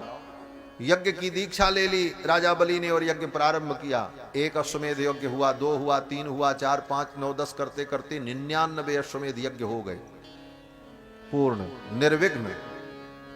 देवता लोग भयभीत हो गए, अब तो स्वर्ग गया सदा के लिए। क्यों बोले अब 100वां यज्ञ शुरू हो गया राजा बलि का नर्मदा नदी के तट पर। अब सदा के लिए स्वर्ग असुरों का हो जाएगा, हम निकाल दिए जाएंगे, अब हमें नहीं मिलेगा। इंद्र बड़े दुखी हुए। तो इंद्र की मां जो अदिति थी, उन्होंने अपने पति महर्षि कश्यप से कहा मेरे पुत्रों के ऊपर बड़ी विपत्ति है, कोई उपाय। महर्षि कश्यप ने अपनी पत्नी अदिति देवी को पयोव्रत का विधान बताया। इसी फाल्गुन के महीने में पयोव्रत होता है। पयोव्रत का विधान बताया कि पयोव्रत करने से तुम्हें पुत्र की प्राप्ति होगी, वो पुत्र तुम्हारे उन पुत्रों को, देवताओं को सुख देगा, उनकी सत्ता को बचाएगा। देव माता अदिति ने पयोव्रत किया और पयोव्रत उनका जब पूरा हुआ तो भगवान उनके सामने आ गए। भगवान ने प्रकट होकर के कहा मां आपके पयोव्रत से मैं प्रसन्न हूं, मैं आपका पुत्र बनकर के आ रहा हूं और देवताओं का कार्य मैं कर दूंगा, लेकिन आप किसी से कहना मत, ये रहस्य आप जानो हम जाने बस। देव माता अदिति ने कहा ठीक। भगवान अंतर्ध्यान हो गए और देव माता अदिति ने सुंदर पुत्र को जन्म दिया। भगवान ही पुत्र बनकर के प्रकट हुए। इनका नाम पड़ा है उपेंद्र। इंद्र के छोटे भाई हैं इसलिए इनका नाम उपेंद्र। कश्यप महर्षि के पुत्र हैं और छोटे से हैं इसलिए इनका नाम वामन। वामन भगवान का अवतार हुआ। बोलो श्री वामन भगवान की जय। वामन भगवान का अवतार भादों के शुक्ल पक्ष की द्वादशी को हुआ, जिसको वामन द्वादशी कहते हैं। भादों के कृष्ण पक्ष की अष्टमी को भगवान कृष्ण का अवतार है और भादों के शुक्ल पक्ष की द्वादशी श्रवण नक्षत्र वामन भगवान का अवतार नक्षत्र है।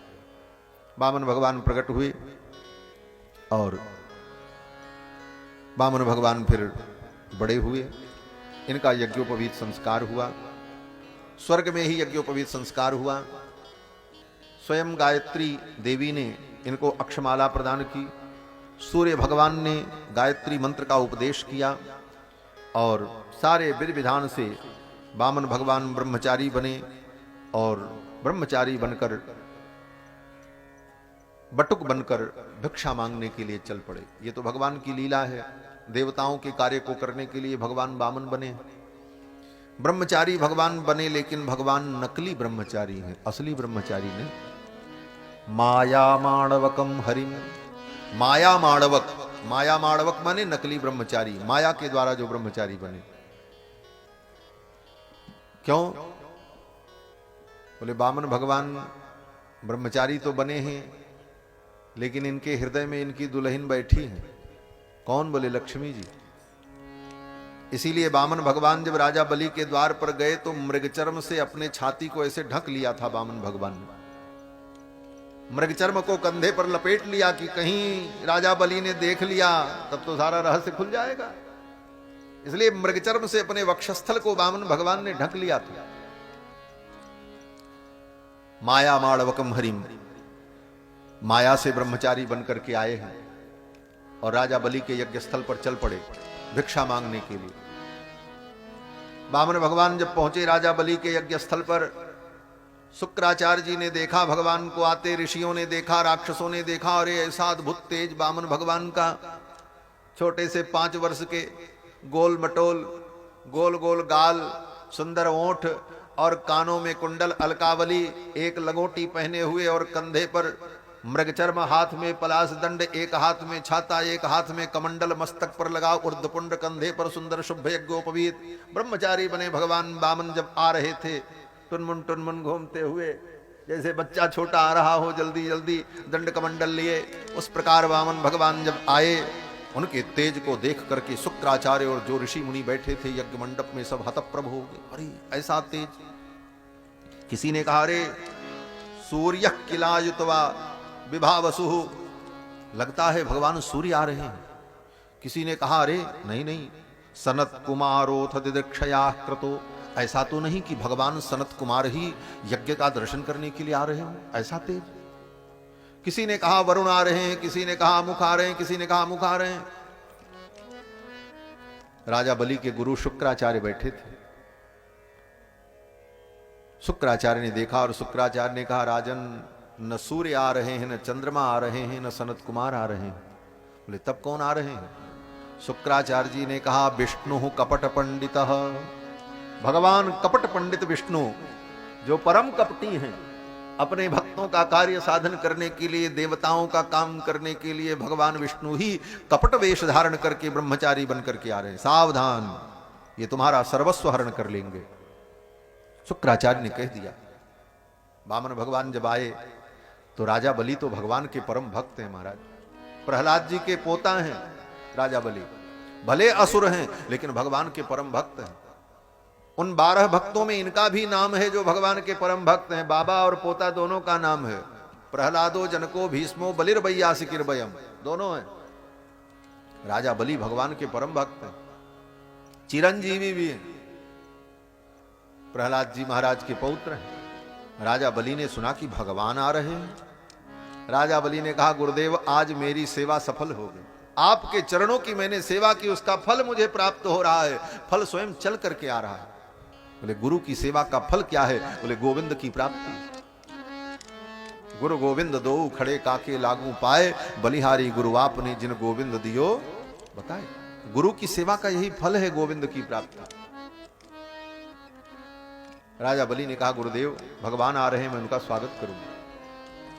शुक्राचार्य ने कहा राजन अगर मेरी अवहेलना करोगे तो तुम्हारा सर्वस्व नाश हो जाएगा, ये सब तुम्हारा हरण कर लेंगे। राजा बलि ने कहा मेरा सर्वस्व नाश हो जाए मुझे कोई चिंता नहीं है, मैं भगवान का स्वागत करूंगा, भगवान मेरे द्वार पर आ रहे हैं। ये राजा बलि की भक्ति थी। भगवान जब आए तो उठ करके राजा बलि ने स्वागत किया। स्वागतम ते नमस्तुभ्यम ब्रह्मन् किम करवाम ते, हे प्रभु आपका स्वागत है, मैं आपकी क्या सेवा करूं। ब्रह्मर्षीणाम तपस्साक्षात मन्ने त्वार्य वपुर्धरम, मुझे लगता है ब्रह्मर्षियों की तपस्या ही मूर्तिमान होकर के मेरे सम्मुख आ रही है। ऐसा कहते हुए राजा बलि ने वामन भगवान का स्वागत किया। और राजा बलि ने कहा अद्यनः पितरस्तृप्ताः, हे भगवान आज मेरे पितर तृप्त हो गए, आज मेरे पितर धन्य हो गए। अद्यनः पितरस्तृप्ताः अद्यनः पावितम कुलम, आज मेरा कुल पवित्र हो गया। क्यों? बोले अद्य सुष्ट क्रतुरयम, और मेरा यज्ञ भी आज पूर्ण हो गया।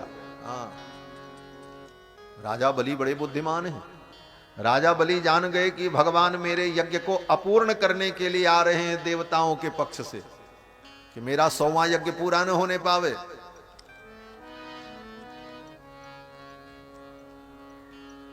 लेकिन राजा बलि ने बुद्धिमानी की। राजा बलि ने कहा भगवान तो मेरे हैं, भले ये देवताओं का काम करने के लिए आ रहे हैं लेकिन मेरे भी हैं, ये मेरे आराध्य हैं, और ये जहां पहुंच जाएं वो यज्ञ कैसे अधूरा रह सकता है। इसलिए भगवान के पहुंचते ही राजा बलि ने घोषणा कर दी अद्य सुष्ट क्रतुरयम, मेरा ये क्रतु आज ही पूर्ण हो गया। लो, घोषणा कर दी। जैसे कोई व्यक्ति, चतुर बुद्धिमान व्यक्ति, अपने पक्ष के व्यक्ति को जिताने के लिए पूरी वोटिंग गणना होने के पहले ही घोषणा कर दे अमुक विजयी, और उसको प्रमाण पत्र दे दे, उसी प्रकार राजा बलि ने कहा हमारा यज्ञ आज ही पूरा हो गया। क्यों? बोले आप आ गए। क्यों? बोले लिखा है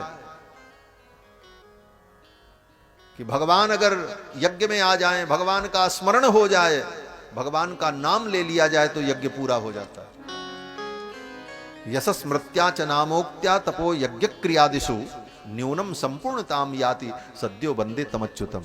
अच्युत का नाम लेने पर न्यूनता पूर्णता में परिणत हो जाती है, और यहां तो साक्षात अच्युत आए हुए, मेरा यज्ञ तो पूरा होगा। यद भवान आगतो गृहान, और ये कह करके राजा बलि ने भगवान को साष्टांग प्रणाम किया, चरण धोया, आसन दिया, और राजा बलि ने कहा महाराज मैं आपकी क्या सेवा करूं, आप आज्ञा करो। गाम कांचनम गुणवद्धाम अमृष्टम, कहो तो आपको मैं 2-4-10 लाख गाय का दान करूं, आप कहो तो आपको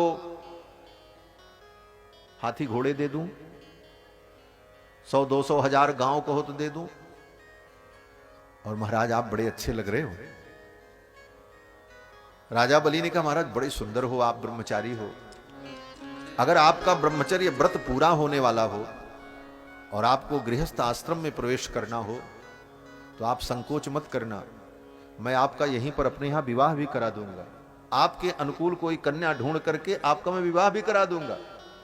राजा बलि ने कहा तथा त्रपेय मुतवा विप्र कन्याम, आप कहो तो आपके लिए मैं विप्र कन्या ढूंढ करके आपका विवाह भी मैं करा दूं और यहीं बसा दूं, मेरे ही राज्य में आप रहो, मैं आपकी सेवा करूं। और आप चिंता मत करो, आप जितने बड़े हो उतनी बड़ी दुल्हन मैं ढूंढ के ले आऊंगा। राजा बलि ने बड़े प्रेम से ठाकुर का स्वागत किया महाराज। उतवा विप्र कन्याम। तो वामन भगवान भी बड़े विचित्र। वामन भगवान ने कहा राजन मैं ब्राह्मण हूं, मुझे गांव नहीं चाहिए, मुझे हाथी घोड़े नहीं चाहिए, मुझे स्वर्ण नहीं चाहिए, मेरे जीवन में संतोष है। भगवान ने कहा राजन असंतुष्टा दुजा नष्टा संतुष्टा च महीपति। हे राजन वो ब्राह्मण नष्ट हो जाता है जिस ब्राह्मण के जीवन में संतोष नहीं होता। हम संतोषी ब्राह्मण हैं, नकली ब्राह्मण ऐसे ही बोलते हैं। भगवान तो नकली ब्रह्मचारी बने हैं। भगवान कहते हैं देखो राजन असंतुष्टा दुजा नष्टा संतुष्टा च महीपति। जो राजा संतुष्ट हो जाता है वो नष्ट हो जाता है। ब्राह्मण के जीवन में संतोष आ जाए तो ब्राह्मण सुखी हो जाता है, और क्षत्रिय बोले क्षत्रिय के जीवन में संतोष आ जाए बोले वो दुखी हो जाता है। दोनों के धर्म अलग अलग है ना। ब्राह्मण के जीवन में संतोष होगा तो उसका कल्याण होगा, और क्षत्रिय के जीवन में असंतोष होगा तो उसका कल्याण। अगर क्षत्रिय सोच ले कि बस अब इतने में हमारा राजकाज ठीक है तो उसके राज्य का कभी विस्तार नहीं हो सकता। इसीलिए शास्त्रकारों ने कहा असंतुष्टा दुजा नष्टा संतुष्टा च महीपति। और महीपति राजा अगर संतुष्ट हो जाए तो उसका नाश हो जाता है। सलज्जा गणिका नष्टा, गणिका माने वेश्या, वेश्या के अंदर अगर लज्जा आ जाए तो नष्ट हो जाती है। क्यों बोले लज्जा आ जाएगी तो नाचेगी कैसे, फिर तो उसका धंधा ही बंद हो जाएगा। सलज्जा गणिका नष्टा और निर्लज्जा कुलांगना। और कुल की जो बधू होती है कुल बधू, अगर उसके अंदर निर्लज्जता आ जाए तो उसका नाश हो जाता है। निर्लज्जा कुलांगना। इसलिए कुलांगना को कुलबधू को लज्जा से युक्त होना चाहिए और गणिका को निर्लज्ज होना चाहिए, तब उसका धंधा चलेगा। ब्राह्मण को संतोषी होना चाहिए और क्षत्रिय को अपने राज्य का विस्तार करते रहना चाहिए, उसे कभी संतोष नहीं करना चाहिए, तब उसका राज्य बढ़ता है। ये सब नीतियां हैं। भगवान ने कहा हमको ये सब नहीं चाहिए, हम तो संतुष्ट हैं, हमको ज्यादा नहीं चाहिए, हमको 3 पग पृथ्वी चाहिए बस। राजा बलि ने कहा बस 3 पग, बोले हाँ इतने में काम चल जाएगा। फिर तो महाराज राजा बलि ने कहा 3 पग चाहिए तो ले लो। वामन भगवान ने कहा ऐसे नहीं लेंगे, संकल्प करके दो तब दान का फल होता है। राजा बलि से संकल्प करा लिया और संकल्प कराने के बाद कहा अब नाप करके दे दो। तो राजा बलि ने कहा एक तो 3 पग पृथ्वी आपने मांगा, अरे 2-4 गांव मांगे होते, अब 3 पग पृथ्वी मैं दूं, मुझे लज्जा आ रही है, मैं क्या नापूं, आप ही नाप लो, जहां नापना हो, जहां आपका मन करे, जैसे मन करे वैसे नाप लो। तो वामन भगवान भी बड़े चतुर। वामन भगवान ने कहा देखो राजन तुम बड़े लालची हो। राजा बलि ने कहा महाराज आज तक किसी ने नहीं कहा था। भगवान ने कहा तो कौन कह सकता है, हम ही कह सकते। वामन भगवान ने कहा देखो राजन तुम बड़े लालची हो, तुम्हारे अंदर लालच है। राजा बलि ने कहा क्यों? वामन भगवान ने कहा कि देखो अगर तुम नाप करके दोगे तो ज्यादा जमीन चली जाएगी क्योंकि तुम्हारे पैर बड़े हैं, और तुम मुझे नापने को कह रहे हो, मेरे पैर छोटे छोटे, मैं तो वामन हूं, मैं नापूंगा तो कम जमीन मिलेगी, तुम नाप करके दोगे तो ज्यादा मिलेगी, और तुम ज्यादा देना नहीं चाहते इसलिए कह रहे हो अपने से नाप लो, अपने से नाप लो। ये तुम्हारा लालच है। इस बात पर राजा बलि को हंसी आ गई। राजा बलि ने कहा अरे राम राम क्या कहते महाराज आप, ऐसी कोई मेरी भावना नहीं है, आप नाप लो, भले आपके पांव छोटे हैं लेकिन आप तो समर्थ हो, आप अपने पांव को बढ़ा करके नाप लो, मुझे कोई आपत्ति नहीं है। भगवान यही सुनना चाहते थे। राजा बलि ने कह दिया बढ़ा करके नाप लो, तो वामन भगवान ने कहा अच्छा, तो फिर देखो मैं बढ़ा करके नापता हूं। बोले हाँ महाराज बढ़ा के नाप लो। वामन भगवान खड़े हुए, सारे देवता आकाश में देख रहे हैं, ब्रह्मा जी भी देख रहे हैं भगवान की इस लीला को, सारे असुर खड़े देख रहे हैं क्या होने वाला है। वामन भगवान ने अपना एक चरण उठाया और प्रणव का उच्चारण किया, ओम, ऐसा उच्चारण, प्रणव की ध्वनि प्रकट हुई और भगवान का चरण बढ़ने लगा। बढ़ते बढ़ते बढ़ते भगवान का चरण ब्रह्मलोक पहुंच गया। एक चरण पृथ्वी पर नर्मदा नदी के तट पर और दूसरा चरण भगवान का ब्रह्मलोक। ब्रह्मा जी ने देखा भगवान के श्री चरण को, तुरंत ब्रह्मा जी ने अपने कमंडल से जल लिया, वामन भगवान का चरण धोया, धो करके कमंडल में रख लिया। गंगा मैया प्रकट हो गई। बोलो गंगा मैया की जय। वामनावतार में भगवान के चरण को धो करके ब्रह्मा जी ने रखा, वही गंगा है। बाद में भगीरथ उनको लेकर के आए, भागीरथी हुई। एक चरण पृथ्वी पर, दूसरा ब्रह्मलोक। वामन भगवान ने कहा बताओ तीसरा चरण कहां रखे। दो ही चरण में तो संपूर्ण ब्रह्मांड खत्म हो गया, स्वर्ग आदि सारे लोक इसी में आ गए साहब। अब तीसरा चरण में कहां रखे। तुमने 3 पग पृथ्वी देने का संकल्प किया था, तीसरा लाओ। राजा बलि तो चौंके, महाराज अब मैं क्या करूं, सब तो आपने ले लिया। वामन भगवान ने कहा कि तुम्हारा संकल्प पूरा नहीं हुआ, मैं तुमको बंदी बनाता हूं। वामन भगवान ने अपने पार्षदों का स्मरण किया, वैकुंठ के 96 करोड़ पार्षद प्रकट हो गए। भगवान के सेनापति विश्वक्सेन ने कहा बांध लो इसे, बंदी बना लो। राजा बलि को बंदी बना लिया। अब तो जितने राक्षस से सब दौड़ पड़े, मारो इसको, ये मेरे स्वामी को बांध रहा है, बंदी बना रहा है। राक्षस आए, असुर आए, भगवान के सेनापति विश्वक्सेन ने अपना शंख धमन किया। देवसेना ने, भगवान की नारायणी सेना ने उन असुरों का कदन प्रारंभ कर दिया। अंत में राजा बलि की पत्नी विंध्यावली आई और विंध्यावली ने आकर के भगवान से कहा प्रभु ये युद्ध आप शांत करें, आप नारायण हैं, परमात्मा हैं। विंध्यावली को देख करके भगवान ने इशारा किया युद्ध शांत हो।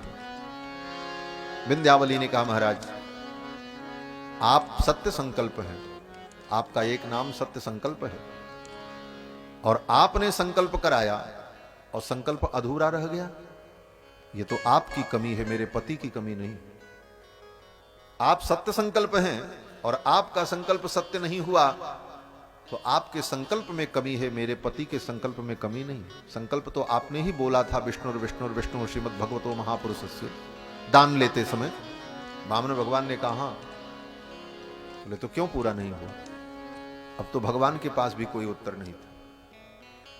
विंध्यावली ने कहा दान लेने का शौक तो आपको बहुत था, लेकिन दान लेने की विधि नहीं मालूम। कोई भी दान, कोई भी यज्ञ, कोई भी धर्म बिना पत्नी के नहीं होता, और आपने मेरे पति से दान करा लिया, मुझे नहीं याद किया। हम पति पत्नी दोनों मिलकर के ये दान करते तो दान पूरा होता, लेकिन आपने जल्दी में केवल मेरे पति से संकल्प कराया, इसीलिए आपका दान अधूरा रह गया।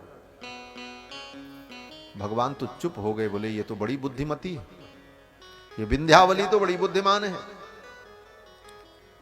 विंध्यावली ने कहा महाराज दान इसलिए भी आपका अधूरा रह गया कि आपने केवल दान का संकल्प कराया, दक्षिणा का संकल्प नहीं कराया। दान अलग होता है, दक्षिणा अलग होती है। किसी को भूमि दान करो तो उस भूमि दान के साथ साथ अलग से दक्षिणा दी जाती है। गोदान करो तो गाय देने के बाद दक्षिणा के रूप में अलग से धन दिया जाता है। वस्त्र दान करो तो वस्त्र के साथ दक्षिणा दी जाती है। अन्न दान करो तो उसके साथ दक्षिणा दी जाती है। दान अलग, दक्षिणा अलग।